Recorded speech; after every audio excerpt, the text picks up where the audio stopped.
Halo semuanya, selamat datang di Best Topic. Hari ini kita akan belajar mengenai evaluasi fundamental yaitu PER, Price Earning Ratio, di mana ntar kita akan mempraktekkan bagaimana cara mencari nilai intrinsik dari TKIM dengan menggunakan PER. Sebelum saya mulai, silakan kalian subscribe dulu channel saya sebelum kita mulai untuk masuk ke dalam penjelasan mengenai PER.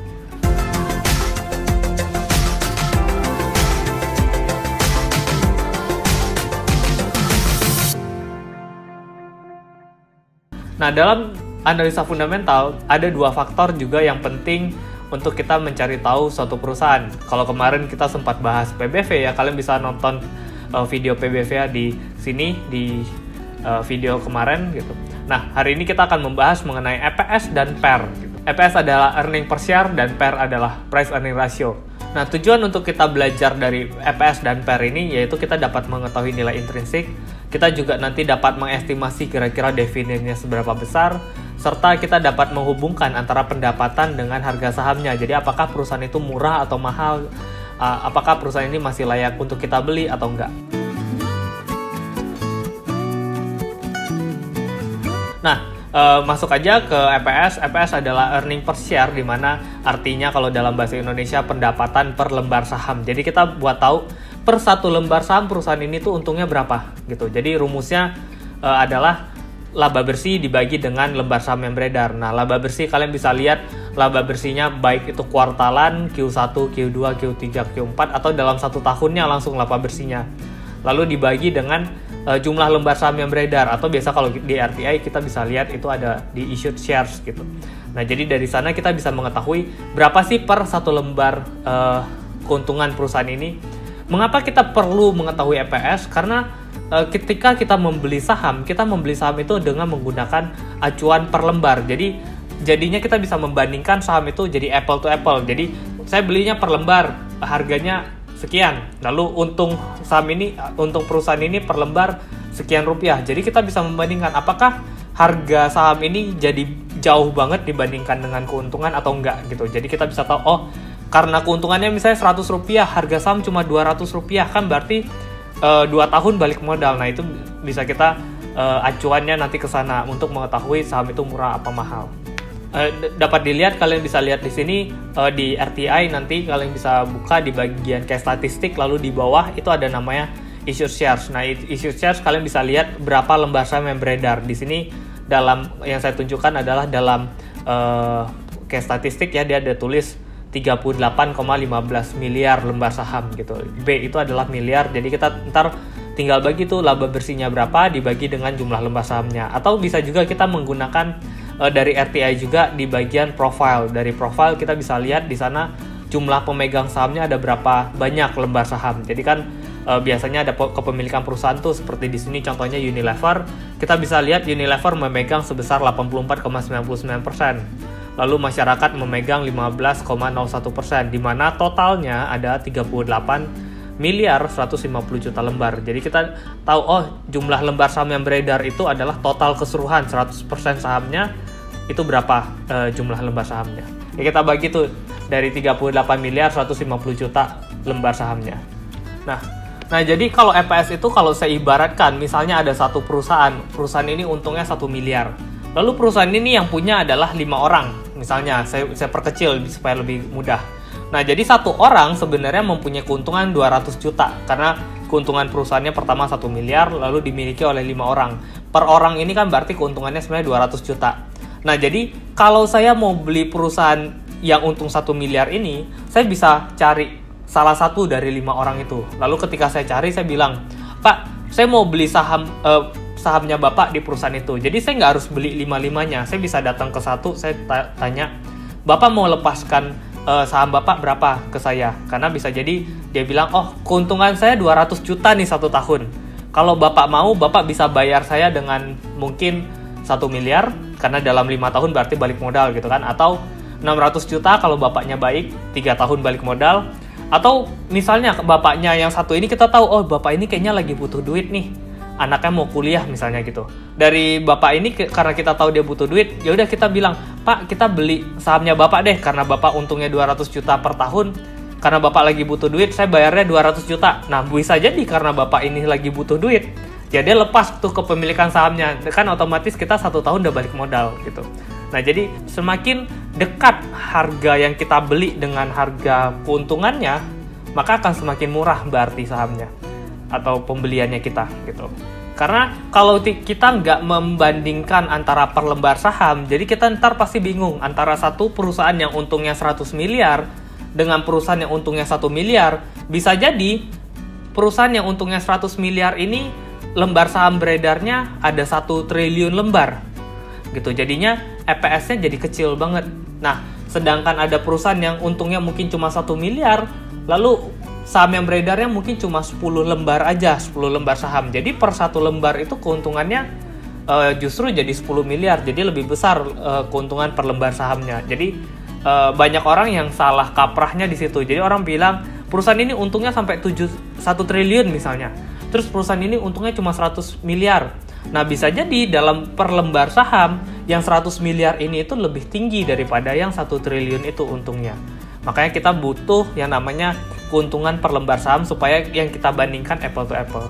Nah, contohnya di sini kita bisa lihat Unilever sendiri ya. Kalau kita lihat di tahun 2019, akhir tahun 2019, laporan keuangan tahunannya Unilever, kita dapat lihat yang kita bandingkan nantinya adalah ini laba bersihnya. Jadi bukan di penjualan, bukan di harga laba bruto, bukan di laba usaha, tetapi laba bersih. Jadi yang benar-benar sudah dipotong semuanya. Jadi hasil akhir laba bersihnya di mana.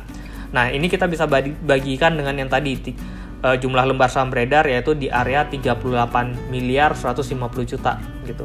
Jadi di sini kita bisa dapat nih nanti per lembar sahamnya berapa. Nah, saya bandingkan di sini dengan Adira Multifinance, di mana Adira di sini disajikan dalam jutaan rupiah, Unilever juga disajikan dalam jutaan rupiah. Jadi di sini keuntungannya Unilever itu 7 triliun ya, 7,3 triliun. Nah, Adira keuntungannya cuma 2,1 triliun laba bersihnya Adira. Jadi di sini kita bisa lihat perbandingan yang tadi saya bilang. Walaupun Unilever keuntungannya kelihatannya besar, Adira lebih kecil daripada Unilever. Kita lihat apakah secara per lembar saham Adira lebih kecil daripada Unilever. Nah, di sini dapat dilihat kalau Unilever setelah kita bagi ya dari keuntungannya tadi 7,3 triliun, 7,39 triliun dibagi dengan 38 miliar 150 juta lembar saham, maka keuntungan per lembar saham Unilever di akhir tahun 2019 yaitu di harga Rp194 per lembar. Nah, sedangkan Adira karena jumlah lembar saham yang beredar Adira cuma 1 miliar lembar ya. Jadi ketika keuntungan 2,1 triliun ini dibagi dengan 1 miliar lembar, maka Adira mempunyai keuntungan per lembar saham itu 2.109. Dimana jadinya kalau kita bandingkan, oh Adira berarti gede banget nih, per lembar saham untungnya 2.000. Sedangkan Unilever per lembar saham untungnya cuma 194. Sedangkan harga sahamnya dapat kita lihat di sini Unilever di harga 7.900, sedangkan Adira juga kurang lebih hampir sama di harga 7.150. Jadi menurut saya Adira justru lebih mencetak keuntungan lebih besar daripada Unilever, walaupun memang kita nggak bisa membandingkan Adira dengan Unilever karena berbeda sektor. Tapi dari sisi kasat mata aja untuk sekilas aja sebenarnya Adira jauh lebih besar dalam mencetak keuntungan sebenarnya dibandingkan dengan Unilever.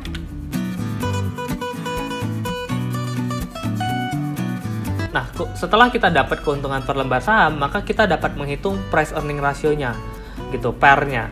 Nah, PER itu rumusnya adalah harga saham dibagi dengan earning per share tadi, harga saham dibagi dengan EPS. Jadi kita tinggal bagi itu. Tadi kalau Unilever harga sahamnya 7.900 dibagi dengan EPS-nya 149. Maka kita dapat PER-nya Unilever berapa. Nah, sedangkan Adira harga sahamnya 7.150 dibagikan dengan 2.100. Maka kita dapat entar PER-nya berapa. Jadi kita untuk menentukan. Jadi sebenarnya kalau saya bilang secara singkat itu PER itu lebih kepada kapan kita balik modal. Berapa tahun kita balik modal. Dengan catatan perusahaan itu membagikan dividen 100% gitu.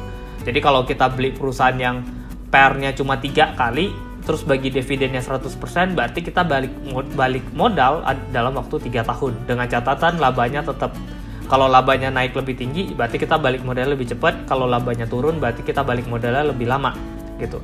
Makanya prospek selain kita belajar tentang PER dan EPS, kita juga harus mengerti bagaimana kita menilai prospek perusahaan ini tahun depan masih bisa naik lagi nggak ya labanya, atau tahun depan justru labanya turun nih gitu. Makanya itu ntar ada pembahasan khusus untuk bagaimana sebenarnya kita membaca perusahaan ini kemungkinan besar akan labanya naik di tahun ke depan atau turun di tahun ke depan.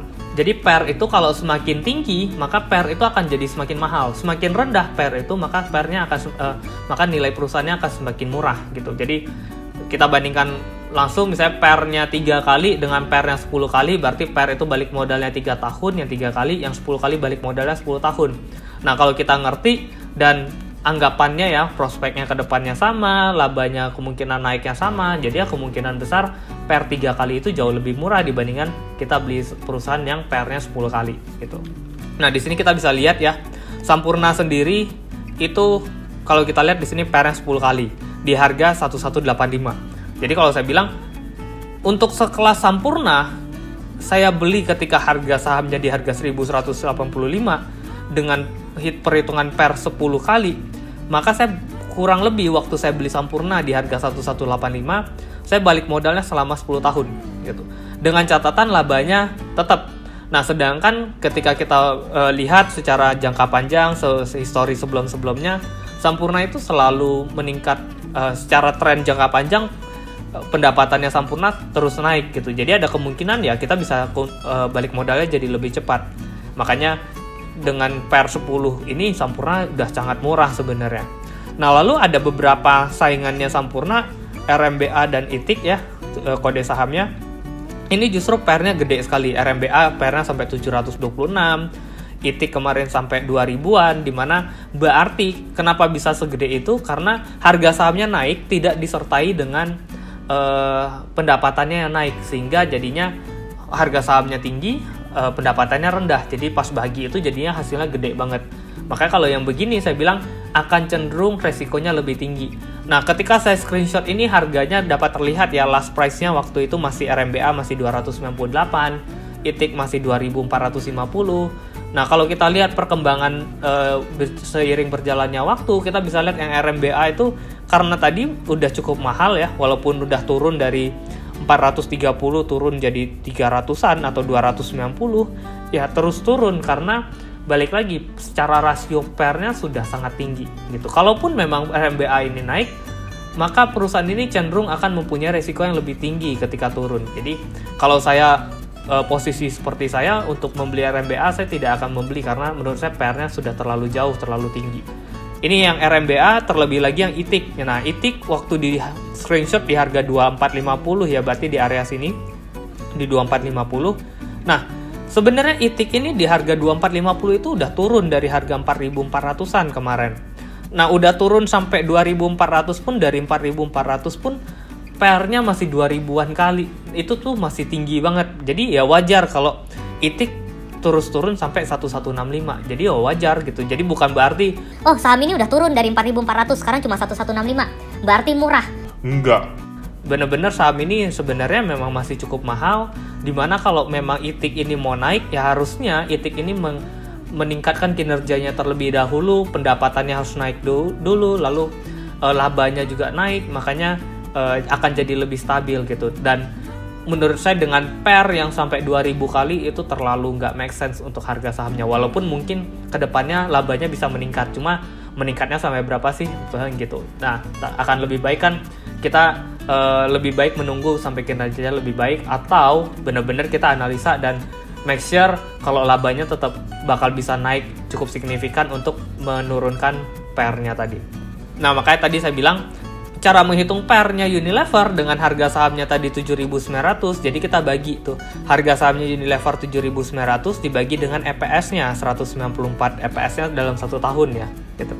Jadi kita dapat PER Unilever itu 40 kali. Tinggi ya, berarti kalau saya beli Unilever dan Unilever bagi dividen 100%, maka kira-kira dengan catatan labanya tetap di 194 tiap tahun, 40 tahun saya baru balik modal.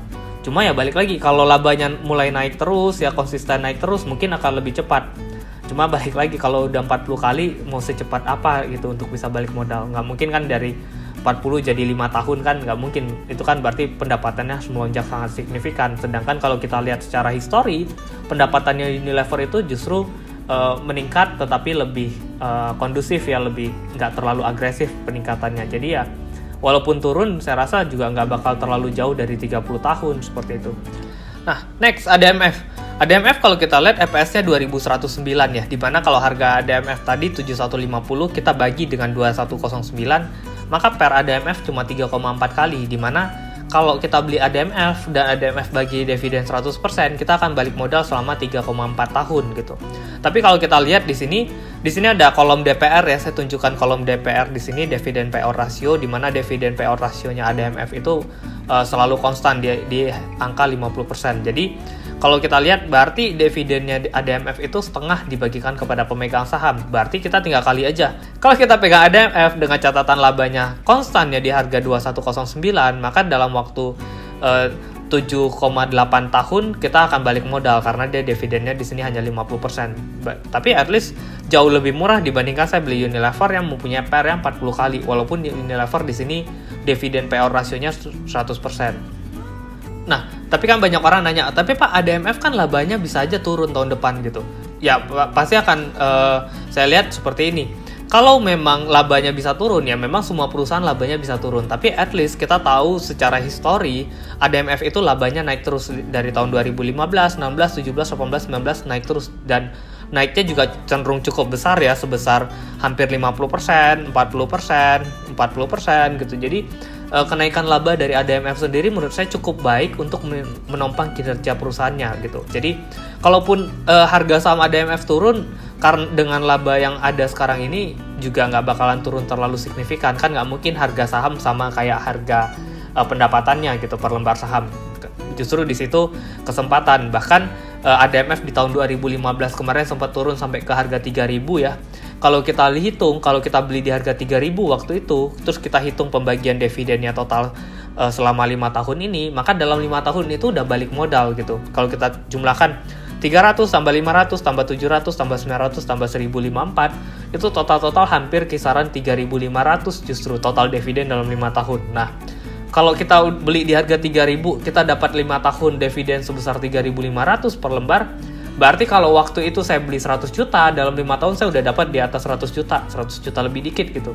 Karena dividennya dibagikan sudah cukup besar. Belum lagi ditambah harga saham yang kita beli waktu di 3.000, sekarang udah 7.000 nih. Berarti kan udah naik hampir 120 juta atau 140 juta gitu uangnya kita yang pertama. Jadi 100 juta ditambah dividen 100-an juta ditambah lagi capital gain 100-an juta, total udah 300-an juta. Itu nggak diapa-apain gitu. Jadi akan lebih safe beli perusahaan yang membagikan dividen dibandingkan kita cari perusahaan yang PER-nya murah. Banyak banget di bursa kita PER-nya tuh murah, mungkin cuma 2 kali, 3 kali gitu. Tapi kita bisa lihat tiba-tiba PER-nya jadi, kenapa harga sahamnya justru nggak naik-naik padahal PER-nya tuh udah murah terus. Nah, biasanya yang begitu tuh perusahaannya nggak bagi dividen. Jadinya ya orang juga ngapain beli gitu, harganya ya bisa murah terus. Bisa jadi juga kalau yang ADMF kan tadi bilangnya, tapi kan Pak pendapatannya ADMF tahun depan bisa turun gitu. Nah sama juga untuk saham-saham yang mereka nggak bagi dividen tapi PER-nya murah. Contohnya kalau kalian lihat, kalian bisa buka di RTI sendiri, kalian lihat PNIN ya. PNIN itu tiba-tiba labanya di tahun lalu kuartal pertama itu EPS-nya sekitar 100-an. 109 kalau nggak salah EPS-nya di tahun lalu 2019 Q1. Nah, di tahun 2020 ini EPS-nya tiba-tiba berubah jadi Rp10 per lembar. Berarti penurunannya sebesar 90% laba bersihnya gitu. Nah, kalau orang yang invest di PNIN dengan catatan dari tahun 2019, 18, 17, 16 itu PNIN PER-nya mungkin cuma 4 kali, 3 kali. Nah, ini tiba-tiba berubah jadi PER-nya 18 kali. Jadi PER-nya tuh turun jadi 18 kali gitu. Dan kan berarti kan udah kita nggak dapat apa-apa dari tahun-tahun kemarin, nggak pernah bagi dividen, terus sekarang kinerjanya turun lagi, dan ada kemungkinan ya harga sahamnya kembali anjlok gitu. Anjloknya lebih dalam lagi mungkin seperti itu, karena tadi pendapatannya yang turun sangat signifikan gitu.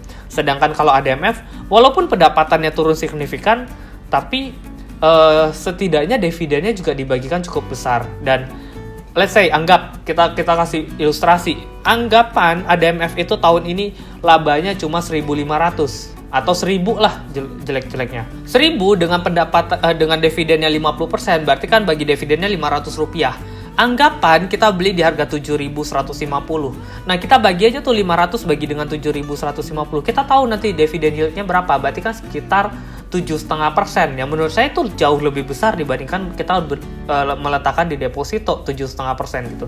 Itu dengan catatan labanya turun jadi 1.000, dan itu agak sedikit kurang. Menurut saya 1.000 itu nggak masuk akal, karena Q1-nya ADMF sendiri kita bisa lihat Q1-nya ADMF itu sebesar Rp560 per lembar keuntungannya. Jadi masih ada Q2, Q3, Q4 ya. Kalau kita konstan ya, anggapan bilanglah laba pendapatannya turun. Jadi kuartal kedua nanti labanya jadi 300, ketiga 300, keempat 300, berarti kan masih sekitar 1.400. 1.400 kita bagi setengah, 50% bagi dividen berarti Rp700. Kita beli di harga 7.150, ya kita dapat dividen berarti 9%-an atau bahkan hampir 10% gitu. Dimana dividen itu juga masih cukup besar gitu, dan secara ke depan menurut saya ADMF cukup menarik, karena silakan baca sendiri kalau memang kalian udah bisa analisa, udah bisa baca prospek perusahaan atau baca laporan tahunan. Silakan baca laporan tahunannya sendiri dan lihat analisa laporan keuangannya, bagaimana ADMF bisa setiap tahun itu kinerjanya sangat meningkat. Jadi ya salah satunya dari PER ini kita dapat memprediksi mana saham murah dan mana saham mahal. Kayak kalau seperti ADMF, harga sahamnya turun jadi 6.000 atau 5.000 atau 4.000, saya masih berani beli. Kenapa? Karena ada catatan perusahaannya pendapatannya tinggi dan PER-nya rendah. Berbeda dengan tadi yang ITIC yang dari 4.400 turun sampai 1.100. Itu ya pasti saya nggak bakal beli. Kenapa? Karena di 1.100 pun harga PER-nya masih tinggi. Kecuali 1.100 PER-nya sisa 2 atau 3 atau 4. Nah itu menarik gitu. Dengan catatan juga dividennya harus punya. Jadi kalau perusahaan yang nggak bagi dividen tapi PER-nya murah, itu banyak banget di bursa, kalian bisa cari. Tapi ya harga sahamnya dalam 5 tahun bisa jadi turun. Contohnya kalian bisa cek sendiri nanti CFIN, silakan cek. Nah, sedangkan Tekim ini menarik karena tiba-tiba labanya melonjak gitu. Dari yang kuartal pertama di tahun 2019 cuma karena mereka pendapatannya dalam dolar, jadi satuannya dalam dolar. Jadi per lembar sahamnya cuma 0,0154 ya Tekim per lembar dolar. Nah, itu naik jadi 0,05 gitu. Jadi hampir naiknya sekitar 3 kali lipat gitu pendapatannya Tekim di kuartal pertama tahun 2020 ini. Nah, setelah kita cek, sebenarnya setelah saya cek kemarin di laporan keuangannya, ya salah satu keuntungannya Tekim itu karena dari keuntungan selisih kurs, laba rugi selisih kurs. Jadi keuntungan selisih kursnya juga cukup besar, jadi mendongkrak kinerjanya naik gitu. Nah, Tekim juga terbantu karena akuisisi pabrik Oki-nya itu juga memberikan pendapatan yang cukup besar kepada Tekim, dan penjualannya mereka juga cenderung masih stabil gitu.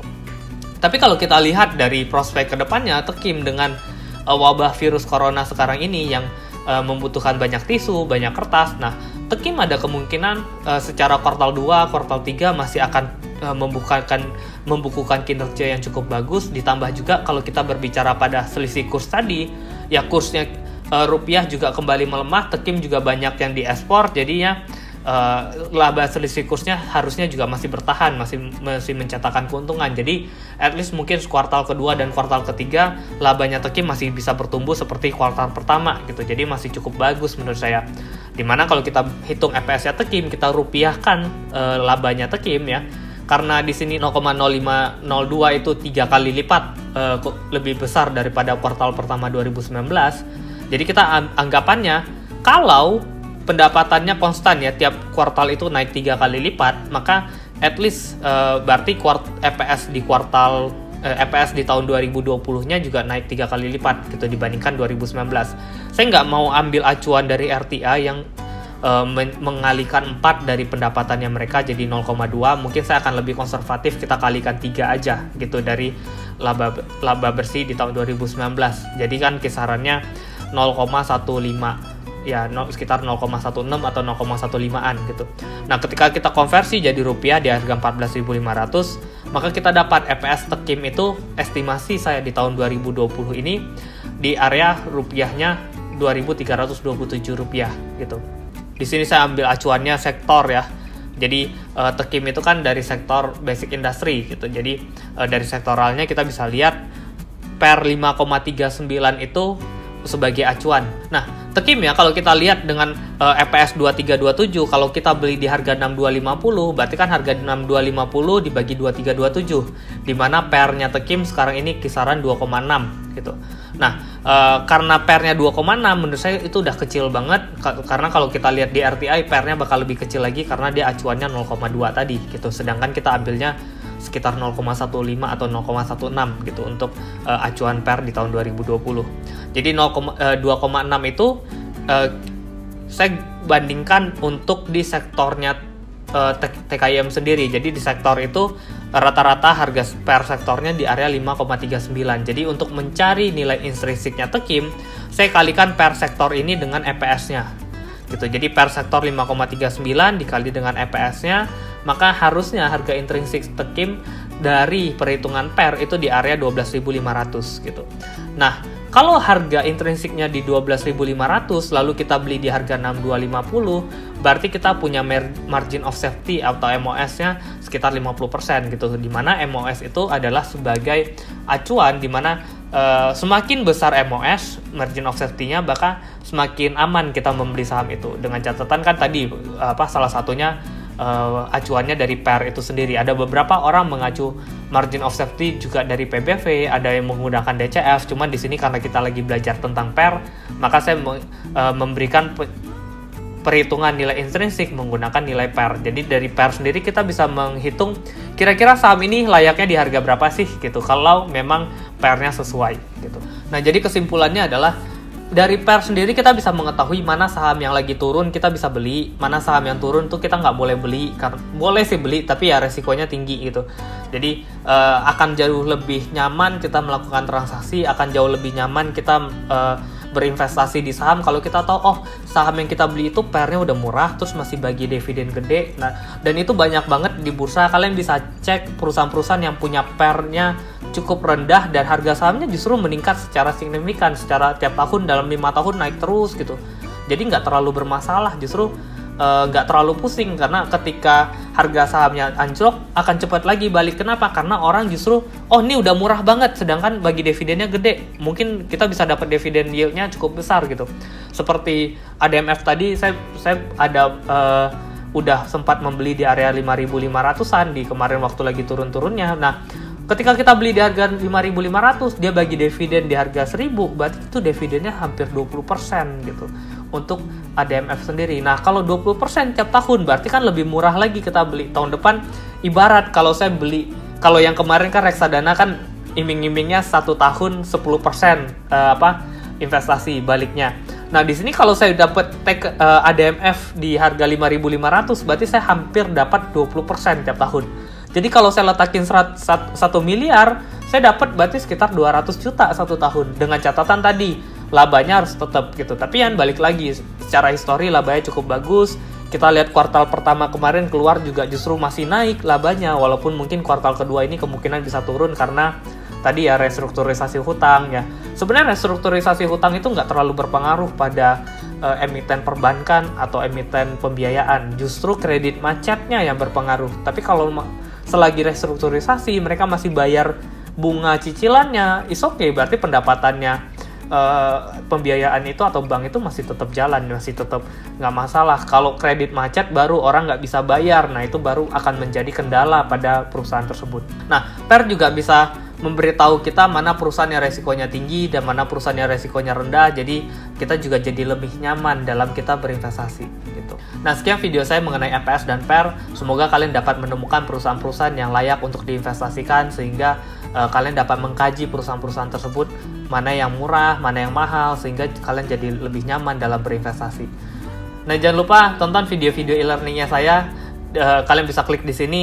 Ini ada beberapa untuk mengenai technical, mengenai fundamental, jadi kalian bisa mempelajari jadi lebih dalam gitu. Dukung channel ini dengan cara klik like, subscribe, dan share video ini kepada teman-teman Anda supaya teman-teman Anda terhindar dari perusahaan-perusahaan yang resikonya tinggi.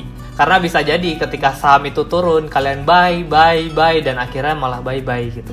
Jika ada pertanyaan silahkan komen di bawah ini, nanti akan saya jawab bagi kalian yang masih bingung mengenai EPS dan PER. Sampai jumpa semuanya di video selanjutnya, semoga cuan.